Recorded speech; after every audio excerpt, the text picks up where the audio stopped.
Epik Mellon Podcast. Conversations with the real humans behind broadband networks, cybersecurity, and the future of communications. Brought to you by QA Cafe. Okay, welcome to another episode of the Epik Mellon Podcast, where we try to humanize the real people behind the networks that you use every day, especially in broadband, home networking, and cybersecurity. I'm your host, Jason Walls from QA Cafe, and with me today is Patrick Moreno from ZyXEL, one of the regional sales managers for the US. And so, I watch Patrick's life unfold on LinkedIn because you're always somewhere, like always, right? And I travel, but I don't know if I could do what you Yeah, it's could be pretty challenging, pretty exciting. It's at the time in the beginning, it was just me and another sales guy, and we divided the states up by the Mississippi. So I had everything Oh, west, dang. and Wow.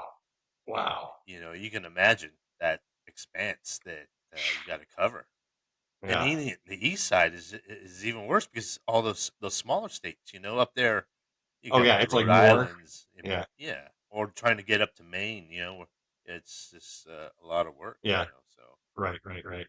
Yeah. it's Uh, kind of yeah, no, it does have its ups and downs. Obviously, there's delays in the weather and the airport and some of the people that I work with in the industry, vendors and stuff. They some of them are fortunate they can drive and they'll drive, you know, 5-6 hours, from where they live to go I have a story to. about that in a second. So, this podcast is brought to you by QA Cafe, my employers. The views expressed by myself or Patrick do not reflect those of QA Cafe or its ownership, and the same, I imagine, goes for ZyXEL, of course. ZyXEL, I always said ZyXEL, but is it ZyXEL or ZyXEL? No, ZyXEL. Yeah, no, you say it ZyXEL. exactly right. Yeah, so Yeah, because there's a bunch of people who say ZyXEL. And I'm like, what are you saying? oh yeah, they look at it and they're like, oh my goodness, how do I say There's that? an X in there. That must be it, That's half our challenge is just the name itself. We right? even actually had a contest a few years back, just people trying to say the name. It was kind of funny. Yeah, we get all kinds. Most of the time, we get confused with a certain pharmaceutical company that um, Yeah. they have a similar sound, but they spell it a little bit different with an X instead of a Z. And then Oh, the yeah. funniest one that I was at a show and these attendees came up and they're like, "Hey, are you guys male enhancement company?" I'm like, "Oh my god, it's Is that the product they make? Is yeah, that what? yeah." I don't know. I just the Oh name. man. It's just it's a funny story. Is the the owner of the company, he actually said, "Okay, you know what? I want people to find us in that list of all the companies that are listed. So I'll go all the way at the bottom, X, Y, Z. Z Z. is at the Yeah. bottom, and that's we Yeah. quickly find our company. Yeah, it's crazy. I have another So we story about say that too. Yeah. I say, okay, we sell, you sell, we all sell. As I sell. Oh, Oh, it's like a little rhyme. I like yeah, it. little rhyme. Yeah. Um, I will let Patrick go into detail about ZyXEL and all the stuff that you guys do for the industry. QA Cafe. This podcast is funded by the fact that we sell four great products in the network testing and analysis space. On the network testing side, we have CD Router, which is very well known in the industry standard for the testing of broadband gateways, Wi-Fi devices, and other customer premises equipment with thousands of fully automated test cases that you don't have to build yourself, and our nice support team that's sitting out there that acts as an extension of your own. Where I was just talking to Brad about how, or to Brian, sorry, to Brian on the most recent podcast that came out the other day about how it's like he's basically just like fixing telling people what protocol things they did wrong or why their performance isn't that great. Not actually fixing CD-ROM, which is the dream, right? Then there's Passport, which is our test platform for end devices like smart home equipment and set-top boxes and other things that other consumer electronics that are networked. And then on the network analysis side, we have CloudShark, which helps people work together on packet captures without losing data, keeping things secure, and disrupting your workflows, and Packet Viewer, which allows you to put the power of CloudShark inside of your own solution. Um, that's very easy to deploy and set up with some really simple license. So that's my spiel. So tell me, how long you been working for Zyxel? So it's been 15 years this Yeah. year. Yeah. So you've, Yeah. I mean, that's that's a long time in the history It- of It's broadband quite a bit, gateways. yeah, because most of the people in the industry, colleagues, you'll see them, they kind of do hop around, Yeah, 2 or 3 different companies, that's cool within that though. kind of I'm time I, span. I'm glad because you're right. That does happen. It does happen a lot. Like I have some friends who like they'll go to standards meetings and it's like which badge do you have this week? Yeah. Right, right. And and like you said, you keep track on like LinkedIn and where they're at, and all of a sudden, oh, got a new position starting, at so and so company. It's like, oh my goodness, I just saw you 2 weeks ago at another place. So yeah, it does happen. Yeah, I mean, there's opportunities that come up, and you got to see and investigate and grab onto it and see if it's something So what's you can what help is with. what is the full extension of the Zyxel product suite? And you're dealing specifically with gateways and home networking and selling to operators, right? Right. So there's 2 sides of the company. One is the provider side. We call it the key account, and that really serves providers from a tier 1 all the way to tier 3 and the rest of the world. The second side is the enterprise side, and that will have more of the Right. network switching, the enterprise access points, and then firewall appliances. So it has a different. But really, right now, we kind of actually focus on offering all the product suite. So there's over 250 different SKUs that we offer in the products itself. And Zyxel's a kind of an unknown telecom giant. It's an international company based in Hmm. Taiwan, and Yep, yep. make a whole slew of products in the multiple theaters around the world. So Right. Yeah, if you live around here where I live, if there's anybody listening who lives around where I live, if you have service um through not Comcast, you probably have a Zyxel router. yeah, no, could Yeah, quite quite possibly, yeah, because yeah. one of back in the day there was a specific provider that we were offering products to, and I went to one of the shows that the Tane show they usually have up in that area. We were walking in the mall, we were just spending some time, and lo and behold, a little kiosk had one of our products there. I was like, "What is it doing here?" And the guy, "Oh yeah, it's our internet. This is our Wi-Fi that we use in for point of sale. So it's Nice. kind of Nice. nice to see And that stuff around." no, it is super nice to see. And I always talk about how like our being in our industry is cool because it's like it's like it's not hidden in a data center somewhere, and we're also usually the users of those products too, right? So it's Right. like we simultaneously get to work on this stuff and be like, okay, that's my thing, right? Exactly. Yeah. It does.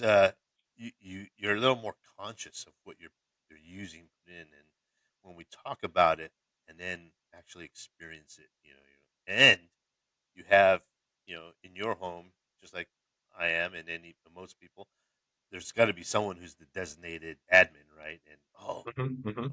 the Wi-Fi's out, the internet's out. What do we do? It's like, oh, okay. Is it? So I train my children. I say, hey, just this is what you got to do if we're not home.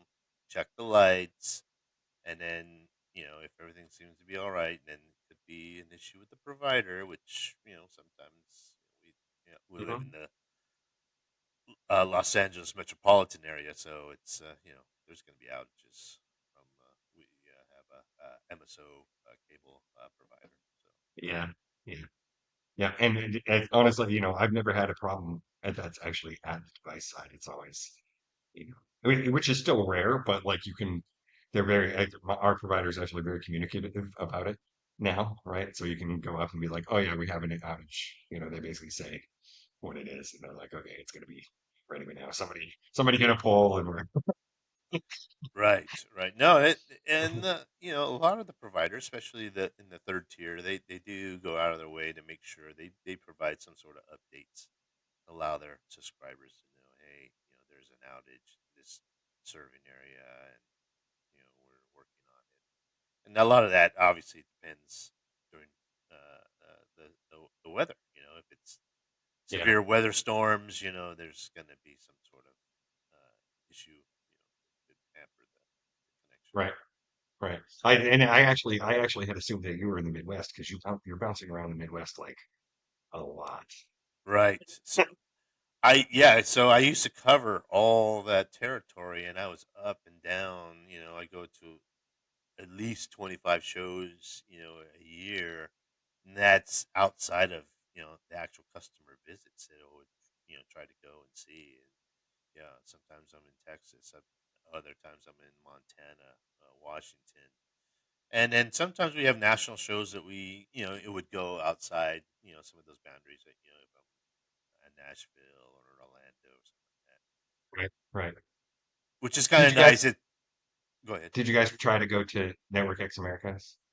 I didn't know if you No, guys did. that Oh, one was outside my territory, so yeah, didn't want to. I didn't have a chance to go to that yeah. I heard it.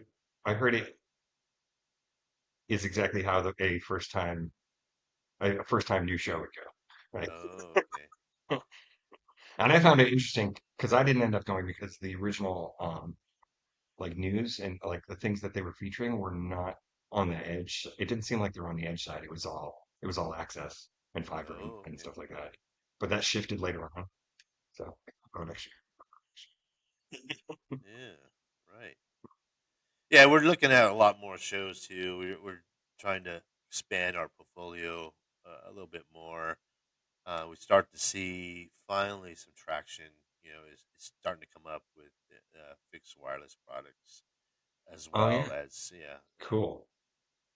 so the networks are being built out, and now providers say, hey, we still challenge, providing a fiber connection to a specific serving area. Maybe we can send signal out, over a different medium. Right, right. So that kind of Is is spurs interest. Yeah. is is Isel doing a fixed wireless access gateway Oh or is yeah, it? so we've Yeah. had that actually for the last maybe 5 6 years. LTE. We did have a little stunt here for a while in the states with the CBRS. Hmm, Actually had hmm. some trials up in Maine.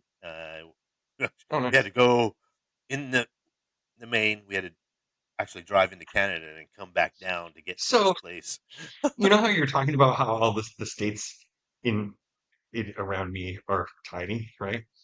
Like like that ends up blowing our minds about how big Maine actually is. Yeah, right. It's massive. And like in comparison to everybody else, right? Because we're like, you're talking about, people who are able to drive, they're totally fine driving 5 or 6 hours or whatever. Out here, we're like 20 minutes. Forget that, right? And then it's like, oh, you have to go to Bangor, and that's like 4 hours, and then anything past that is probably eight or more. Like, Yeah, it's so funny how other places they measure time differently than we do, and it's mhm. exactly the same. In Southern California area, 20 minutes. Oh, I'm not gonna. That's gonna take forever. Yeah, You no. know. So my wife was from Albuquerque, and the rest of her family was in Oklahoma City, and it was just a normal thing for them to go and drive between those two places. It was like an 8 hour trip. I'm like, I've never done that in my life. Like, Yeah, I mean, I haven't actually done that because prior to working at ZyXEL, my travel was all international. So I was not. I had some windshield time. It was kind of nice. I had an opportunity to go from like Amsterdam to Berlin, and we had a kind of a free weekend. So you got to jump on the autobahn. You got to yeah, experience that yeah. whole thing, Hmm, hmm. and then come back to work that following Monday. But yeah, it's much different. They measure time differently. It's like, oh, okay, it's gonna be 3 hours because they're driving 100 or so miles between certain cities. Right. Definitely you see that in the big square states like Montana's, Colorado, Wyoming. There's pretty good stretches in between. So with those FWA trials, was it remote that those were being done, or was it Oh yeah, yeah. So it's yeah, it's it's definitely a um, you know rural? rural. That's pretty much primarily my demographic is a rural provider, the Yeah, third tier. Um, so some of these exchanges have been around since the turn of the century. I mean, they've been in the family's hands. But there has been a big change in our industry. A lot of these equity firms are kind of starting to gobble up these companies and right, absolve them.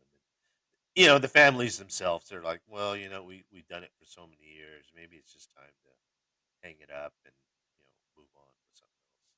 right, right, right. Yeah, I was talking to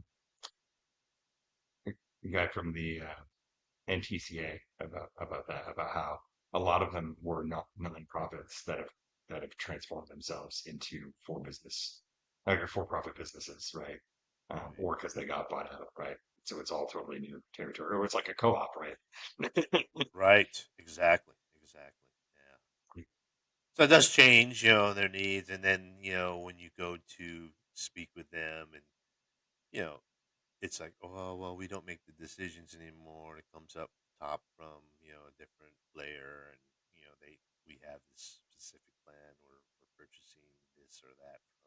So it does change the way things have over the years that I've seen. Yeah, yeah. I mean, it's getting better. I feel like Yeah. they have to take on way more responsibility than they used to, right? Oh yeah, most definitely. And this whole everything with fiber these days, everybody's like, oh, what do we do? We got to get fiber. We got to get funding. We got to increase the speeds. And typically, the rural providers are the ones who are very agile. They can actually Yeah. offer higher Oh, that's speeds. a good point. Yeah. Yeah. So it doesn't have a lot of you know issues with the infrastructure or waiting to get in. As soon as someone makes an announcement like a Google, oh, we're coming to the city, these guys are already launching that service. And Right. you have customers that are taking it. You Then know, on the when flip it comes, no, oh, go on the flip side of that, they also have customers who are continuing to use legacy equipment. I mean, ahead. typically in our industry, about 3.5 years is kind of the range of the service of a router with Wi-Fi. And some of these people have it almost more than 14, 15 years in service, no That's what I rental. was going to ask. Like, has that changed? Like, is there now a different expectation about how, like, when you go and are landing, you don't have to give me too many details, but when you're going and landing a contract with one of these operators, is there a conversation about that? We're like, okay, you guys, we should deploy you guys new equipment every so and so years, or is that something that everybody talks about later, or is it, Yeah, it's most of the time the provider will want to utilize that asset as long as possible. right? But we do encourage it. Things change. The security that in the device, the password. The Yeah, browser that you use. You wouldn't use a full phone that's like 10 years old. It's like why? right, It's right. so outdated. There might be Well, no that's other. what's so weird because even on the consumer side, when it comes to the gateway, that's not how people have thought, right? They like even me, like I had one for maybe 10 years, right? I think it was a neck gear that I had back in 2008, right? But back then, and you've seen the change, if you've been doing this for 15 years with size all along, like the the idea of what that thing is and what it does for your home has changed, right? And I'm hopeful that the message that it has changed is getting out, and consumers are going to have kind of different understanding of this thing, right? But for the most part, it's supposed to be a set it and forget it. Exactly. Yeah, and it's so crazy the whole evolution of the gateway because I prior to being at ZyXEL, I mean that was in the early '90s, and we had I was working at a company with the blue and black box, the Linksys, back in the Hmm. day. That router was a 10100 and no Wi-Fi at the time. That was $300. Yeah. And now you can get a router at any big box store online for like $15 or even less, maybe, Yeah, and it I don't has Wi-Fi. recommend doing that, but you Yeah, right. Yeah, and that's the other challenge when you bring your own. A lot of the providers say, "Oh, yeah, customers try to bring their own. They want something fancy like an Asus, or a Nighthawk or something." But you know, then they they go, "Well, you're going to have to support it. I mean, certain things we can do for you, but it's up to you." And or they come in with that budget router. I got this clearance router. It's only $10. the operators come in with the budget router. No, no, the Uh, subscriber. And uh, then now the operator's got to, how do we, how do yeah, we can't provision it? You're on no, your no, no. It's a own. huge problem. It's a huge problem, and like it's. I've never felt that this attitude is just a New England attitude, but around here we're always highly skeptical of anyone trying to pull pull one over on us, right? It's like, and so the whole thing about uh, renting the router from the operator for the longest time culturally was like, they're screwing you on that. You should go get your own, right? And then now knowing what I know, right, especially about like management, right, TR69 and USB, I'm like, no, don't do that. Like you don't Right, understand the things that they have to do and can do. And if they don't do those things and you're not going to do those things because you're not going to do those things, it's going to be bad, right? right. Yeah, they have no idea. It's not their fault to not. They just think, hey, I can save $5 or $10 a month. I might as Right, well. right, right. But then Yeah. they're open to not having updates. Some people, they never change the password. It and then that software that's in the device could be outdated, and you have no idea that you're not taking full advantage of the service that you're purchasing from that provider. Yeah. Yeah. Yeah. And you mentioned the security thing. Like that's just so bad, right? It's like the number one target of hackers right now is home Oh my gateways, gosh, right? yeah. There's so many people, just all levels, Yeah. of people out there looking to exploit. And when we were years ago, I was working at a company called Sonic, and we went through this whole training, and they're showing, oh, this is how easily you can just break into someone's home network. And so many people just aren't aware of what's actually going on. They And just the put fact that stuff in. everything you are doing is going through that box, like everything. Yeah, everything. We did the Broadband Forum did a survey last year. A lot of it was about Tier 369, how people are going to use it. But a lot of it was sort of the major use cases in the future for value-added services that the operators were concerned about. It was operators. It was like 111 operators. But one of the questions was, what is your primary concern and value that you look for when you're buying a CPE? And we're thinking, oh, okay, it's probably going to be, quality, right, and performance, stuff like that. Nope, nope. 73%, 73% said security first. It Wow. was like way higher than everything else. I was like, whoa. So at least it's on everybody's minds, but that also means that it's been a huge pain point. Like, Oh yeah, most definitely, and that's something that's coming up, especially now with the funding. There's going to be probably some sort of stipulations around some sort of security with even the right. endpoints. And at first it's going to be kind of hard because a lot of people just bring their own product. It may not have a certain level of security, but there's more focus being put on it, and rightfully so. I mean, people just don't understand. There's all kinds of threats and vulnerabilities. I get updates not only from my own company, but from the just independent sites that say, "Hey, these are new attacks that are going through." Yeah. They do attack hardware vendors. So Hmm, no hmm. one's really immune to that. Right. I had a funny anecdote from uh, Jeremy Brown from Trinity Cyber. They do a lot of cool stuff. Like it's their job to basically go in and they have their software that they set up, but they also basically have a team that looks at stuff.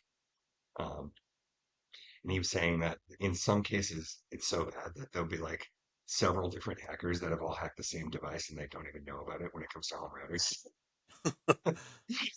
Wow. So everybody's it's a party.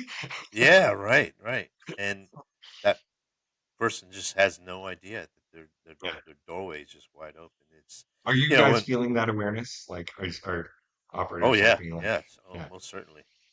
And we do look for partners to have like an add-on value type of service to go with it to mhm, help improve, and it does, customers are looking for it. The providers are saying, hey, what can we provide? This is an issue that a service that we offer as well. right, right, And it's changed the dynamics of the router. I mean, it's not just a box you're offering nowadays. It has to be more than one dimension. It's got to right, offer services within it. What do you just because you connect to the internet? What else do you do with it? What besides the Wi-Fi? You got to add these value adds to allow you to do things right, connect right. with all your devices in your home. Yeah, and it's an opportunity for the operators, right? Because we always Oh say yeah, like most definitely. they're held responsible anyway, so you might as well. Right, and it gives them a little bit of stickiness to say, "Oh, yeah, okay, well, we're going to use. We have this security product. We also have this media streaming product, and you know, allows them to help retain those subscribers. So, Right. because there's always obviously some competitor somewhere, coming in, offering, oh, this is a new service, a new whatever. And even more now with fixed wireless access. It's Exactly. Yeah.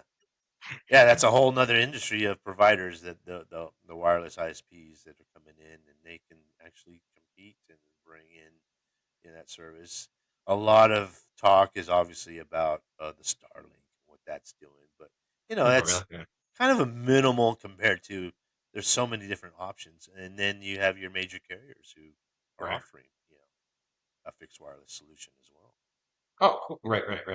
Are you when you're going to these places in sort of the depth of the infrastructure out there, is a lot of it still the old, I say old, it's relatively old model where there's basically one operator that agreed with a given municipality to that they were able to have a monopoly in return for universal service and that whole very US centric but specific thing that happened and kind of screwed us up for a while. Is that like still out there or is it? There's some like that as well. It just depends. A lot of them are pretty self-sufficient, and the luxury for them is they don't have actually a competitor really butting up to them, like Mhm. another rural independent provider. It's more or less of a competitive exchange, so it's more of a cable provider or Right, the larger tiers right. that has service out there, but really it's not very well maintained. Right, right, So right, right, that's where right. they excel. There's like, oh well, we provide. We might not be as fast, but we provide service. You call us, we come out, we service, we provide you Exactly. with equipment, and Yeah. that makes a huge difference. Believe it or not. It does make a huge difference. And another one of the really enlightening things from that survey was um in addition to that one that we asked the operators, right? Uh cost was actually not very high on that list. The cost of the router. But the company that put the report out, Omdia, they actually included some results from some other service they did, some like consumer service.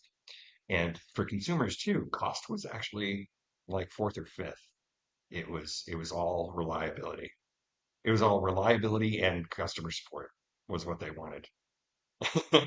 Yeah, no, it does make a big difference, and when you have that ability to provide that, they're not gonna really want to switch over to the next new thing in the neighborhood, or they've been so mistreated by the incumbent that it's like, oh, it's a fresh of breath of air, Right, right. yeah, I know my service is gonna work, and if I have a problem, I can call, and a lot of them do, kind of they bring in their old equipment and get an exchange in for new equipment, into the office. So there's been times when I go in there and I can see, at the provider, the customer service rep will be helping the customer and exchanging the service, their equipment in for some new equipment.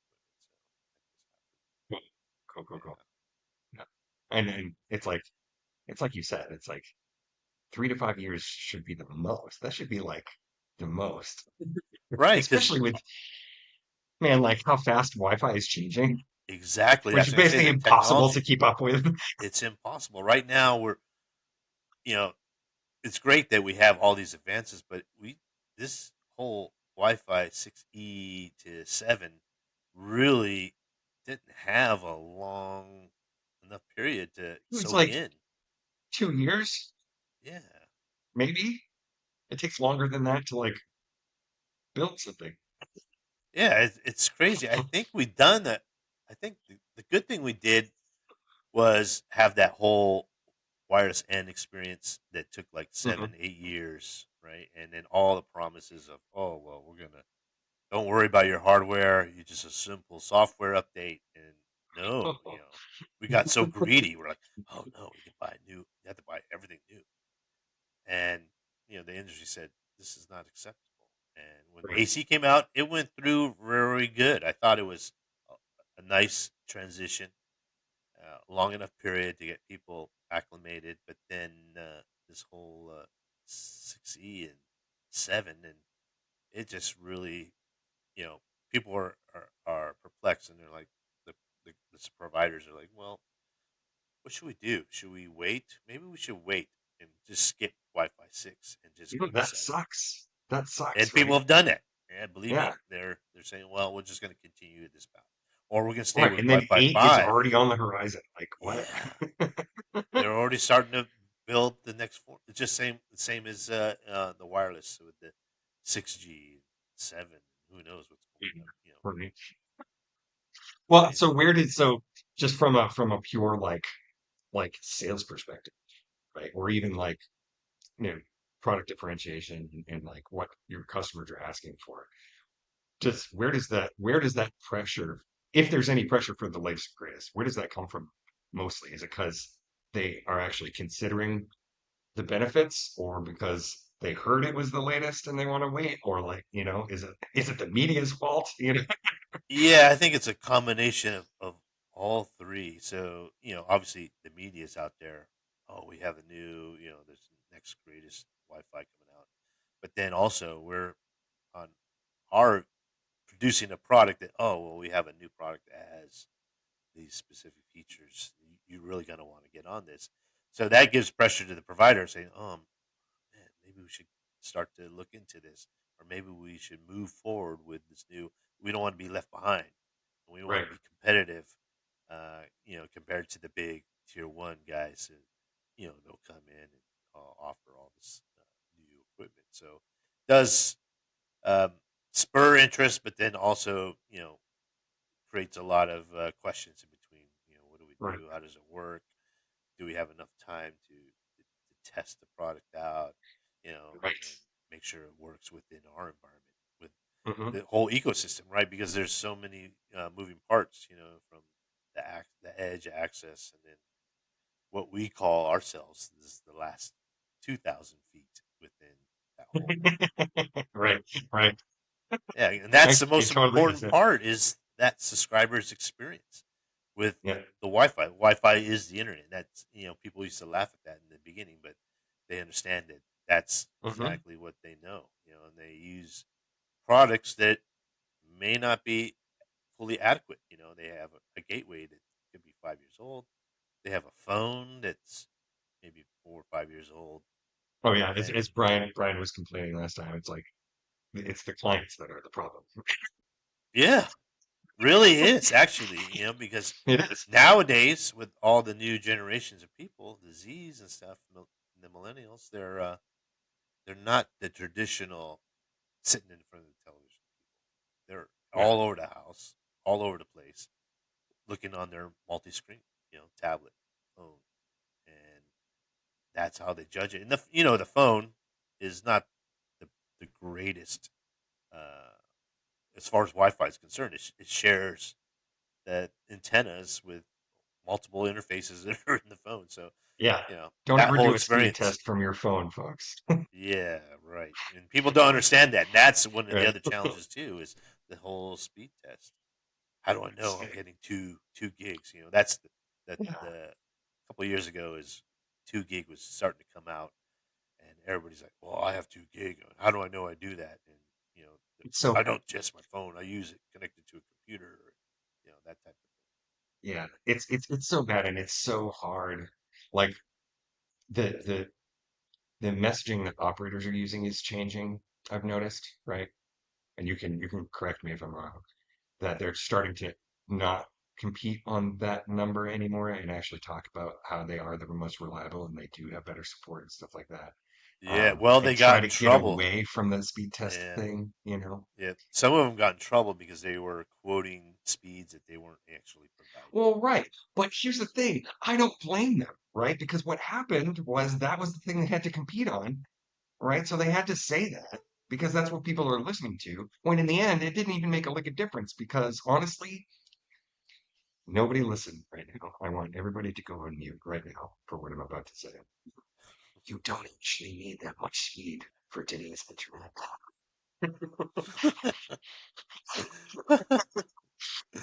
You don't. You Yeah. don't. You don't. Like It's the speeds that you can get to your house and inside of your house, the internet itself is not that fast.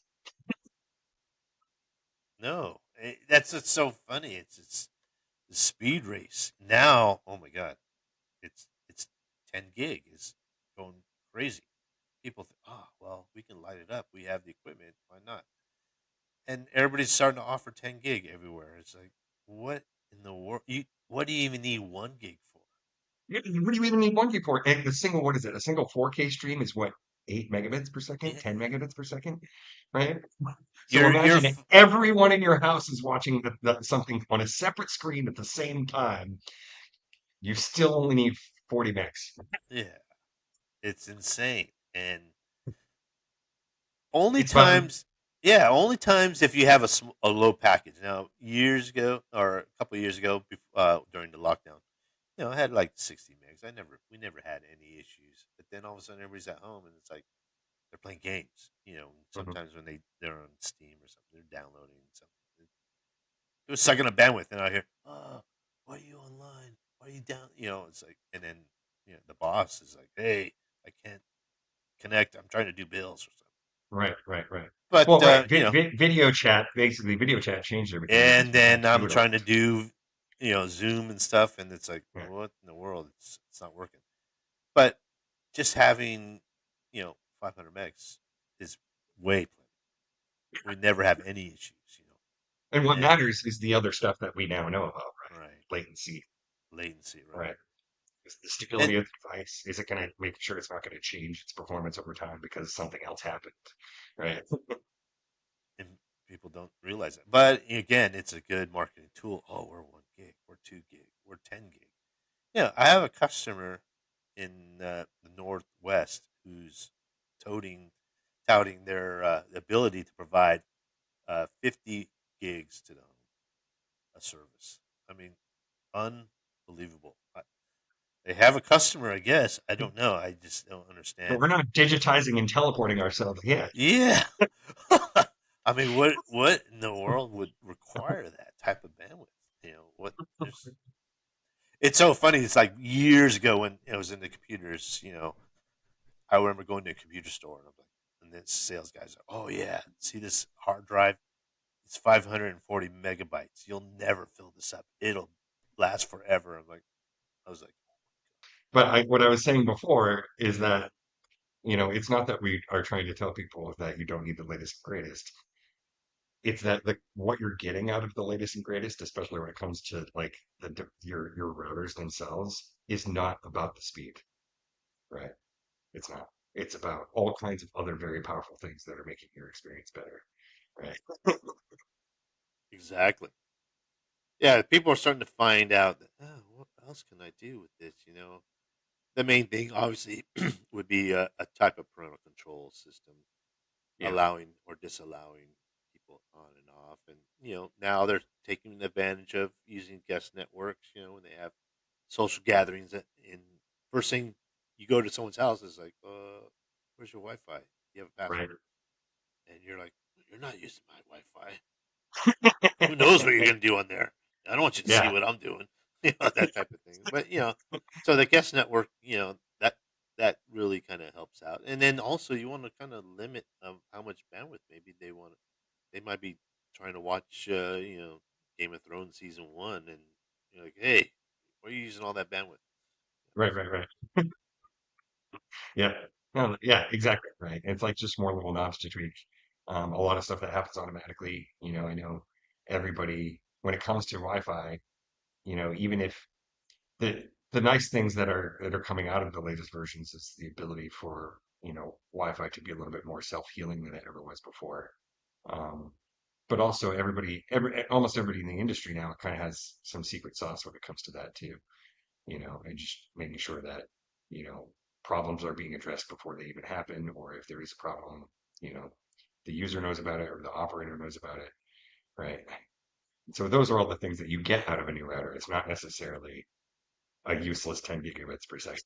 That's right. It's not like it used to be where you just plug in and you just go to the frontier. And yeah, there is a certain amount of intelligence being put in there to be able to help mitigate those issues before the subscribers like, wow, what do I? Why is it so slow, or why is this program not working that well? And kind of helps them out, go through without actually getting involved and having to roll up the sleeves. And it makes it easy. Then on the flip side, for the provider, with road management, the TR69, TR369, it just you're going to see things before they kind of even happen. You can be Right. predictive analysis and say, "Oh, okay, you know what? You got so many devices here. I think you should upgrade to our new package." And Yep, that's exactly how they providers are looking to upsell. that's cool. That's cool. That's cool because it's like effectively you're now a heavy user, and this is what you probably need that not everybody needs, and not everybody has to pay for it. Right. Exactly. And you may not get that type of service from, one of the top tier providers. They're just, happy to have you as a customer, but it's those ones that are those third tiers that are looking at, hey, how can we better serve? No, we've been noticing that you've been using quite a bit of traffic.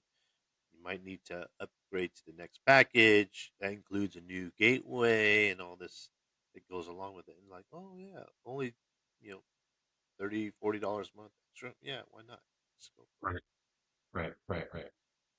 Okay. I want to switch gears for a sec because I wanted to ask because you do go to so many trade shows. I wanted to ask like two questions, like what is the secret to actually making them valuable? Because I find that if you don't like go out of your way to make them valuable, like you get what you put into them, right? Oh yeah, most definitely. You've got to put the work in. It's not. It seems like it's when you look at it on LinkedIn and you see the shots I give you. Hey, here I'm off again. You got to put the work into it. It's not a vacation. You're not just lounging in the hotel. You got to go out and you got to hunt down and find those customers, those new Right, potential opportunities. Because you never know. You might run into someone who has a need, and right, without knowing who they are, talking to them, finding out exactly what their situation is, you'll never have a chance to really fully understand and get and meet them and help them with right. what they're trying to do. And So did you they, got to do. is that like the attitude of the average like attendee of a trade show? Because I always have a weird catch-22 where it's like, not only are operators our customers at QA Cafe, but so are other people who are on the show floor. Yeah, right. No, most definitely. I mean, even ZyXEL itself, we do have QA equipment. I've seen it in our lab in Taiwan. So we do have that, that we test against. But yeah, no, there's certainly you know people out there who are actually out there to actually find out information. There are the individuals seeking out new products and new solutions.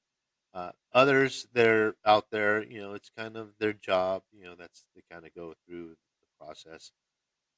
Other attendees, will notice that they'll bring in different individuals. So they'll trying to enlighten their employees. There'll be people from finance and Oh, really? also human Okay. resources that attend, Really? as well as installers, the repair, and the technicians to actually go out. They do have a chance in some of these shows. You'll see them, and stopping by your booth and talking and sharing the stories of you know installing the products and day to day operations that they deal with. So, Right. That's cool. That's cool. yeah. Because so it's like the reason why I say you have to get what you put into it. It's like you cannot sit there and stand around it. No, not at It's all. it's not going to happen. Yeah, I typically do not. Even though we have chairs, I don't sit down because it's only. I mean, some That's why they charge shows. extra for the extra carpet. Yeah, some shows are all day long, all 8 hours. From Yeah. morning till close. Others will have, there'll be breaks in between, and sometimes you'll have a chance to go and sit in a session and kind of get some education and learn what's Right. going on. And it's like I asked the question because I always wondered if COVID basically like popped the bubble of trade shows or not, but it picked right back up. It Picked picked right back up. right back up, especially right after 2021. It just started really kind of, opening up the doors. A lot of people were amazed. They're like, "Oh my God, why there's so many people? Look at this!" Yeah. It's like, Well, it's because people were starved to talk to people. yeah, they've done. We used to do for maybe last 8, 6, 7 years. We were doing webinars, and we were doing Yeah. our own webinars every month. You Yep. know, on product, and up to that point in 2020 and 2021, people were just so burnt out. Yeah. It's And you like start to I've get the seen same audience every time with webinars too, where it's like it starts to lose its value. Right. exactly, and Yeah. how do you regain that? So that we're kind of working on that to try to get people to come back. Other than adding little giveaways and all that type of stuff, Right. but adding Right. some real information that could help them. Right. You know, have them reach out, say, "Hey, yeah, I heard about this new product you have, and tell me more." Right. So I've never been to CES. You've been to CES? Actually, I've never been to CES. We Yeah. always I hear it's have. crazy. It's really crazy. Yeah, it's really good. Actually, we have it off close to the convention center. We do rent a suite, and then we do bring people in. So we do host our own. We set up the whole room with all the products and demos, and Oh, yeah, yeah, I've heard about that. Yeah. yeah. So a lot of companies do that. We do that, and we book that whole week. And usually for myself, I was pretty fortunate. I was usually going to a show in Wisconsin at the same time. It was the same week, so I was like, okay, I'm going this way. You guys are management's going that way, so I don't have to, you know, be everywhere with everybody, and just kind of continue to do my thing. But yeah, no, it's a really good opportunity. A lot of people are anticipating all the new products, and then again, we have options for discounts on the actual CES show, so people can continue to attend that as well as Right, attend right, right. our suite. So Right. I get you. I get you. That's cool. That's cool. So what is the weirdest swag you've ever gotten? the weirdest swag that I've gotten. Um, let's see. Or the best? Um, the probably one of the best was one of these companies was actually giving out Carhartt shirts with embroidered names on it. So that's kind of cool. That's a $20 shirt, Yeah, they you were know, like doing them on site. That's and cool. they were doing it on site, and they had a machine that was putting your name on it. I got one. It's kind of nice. That's neat. Yeah. Huh. I Um, didn't know that was a thing. other than that, um, most of the stuff it's really it's kind of hard. You can't really, since I'm traveling and going on a plane and TSA. It's hard to take stuff Oh yeah, right. Yeah, because it's always you know, well, what is this? We're giving Is out it? swords, they can Yeah, do that. yeah. They had actually at what was it? I think it was I think Fiber Connect a year ago, Orlando. They had these lightsabers. Actual, people were had them, and they're different Oh colors, yeah, walking around with that. That was kind of cool. that's awesome. Yeah. The weirdest one for me wasn't actually like swag. It was and they do this. They've done this every year so far that I've been there. Or Network X, the one in Europe. There's this one company that sets up like this legit like Iberian ham station with like a leg of, of meat that this guy is just carving off. Oh my goodness, It's like a pig leg, like just there. that's awesome. Oh my I was like, goodness. what? That's what's so different. There's a huge contrast. We constantly internally we can kind of complain to our marketing. But look at the European team. So like some of the big shows out there, Mobile World Congress, Yeah, yeah, Barcelona. yeah. They have a huge booth of ZyXEL, and inside the booth they have uh, a bartista making cappuccinos. Little, it looks like you're in a Starbucks, and then off to the other side is a beer garden. I'm like, Oh yeah. how do they do that in Europe, and why can't we? Oh well, there's you know liabilities. We can't. I It's understand so all that, but crazy. So my wife owns a mobile cocktail catering service, right? So she does the food oh, and the booze, and learning how to navigate how that works because it's kind of a new thing that, at least in New Hampshire and a couple other states, they never really understood that it was possible to do this under their own laws, and so the liquor commissions are all sort of figuring out how it works, right? hmm. Um, but yeah, it's all crazy stuff like that. It's 90% liability, right? Because she has to carry a huge amount of basically alcohol liability insurance, right? That Yeah, and is, that doesn't make sense because the hotel or the convention center, they'll open up, there's a happy hour, they'll have a Mhm. full bar, some will have, complimentary drinks, but they're doing it. What's the difference Yeah, from, it's it's the it's a hotel because they it's got a a lot of big money, mess. or Yeah, right. because Yeah, half of we those just have more attendees are gonna, lawyers over here. yeah, they're gonna probably be, a little tipsy. Who knows? Hmm. Yeah, But which yeah, is really, which is again, not to say like you said, it looks like we go there and have fun.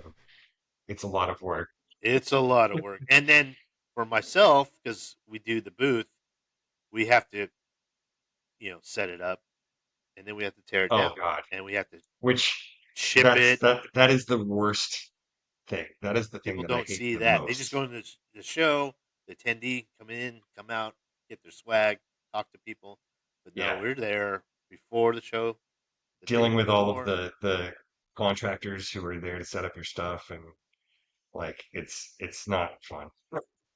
Yeah, so big companies they'll have a big booth. They'll have a crew, but Yeah, for us at ZyXEL, it's just us, the salesperson. Set up right. the tabletop, make sure the case. Sometimes the case doesn't show up, Hmm. and we're like, yeah, it's not here, and you make all the calls. I guess we're winging it. And we're winging it. Yeah, I've done that. So that does happen once in a while. Yeah, yeah. But That's my worst nightmare, I know. So, personally.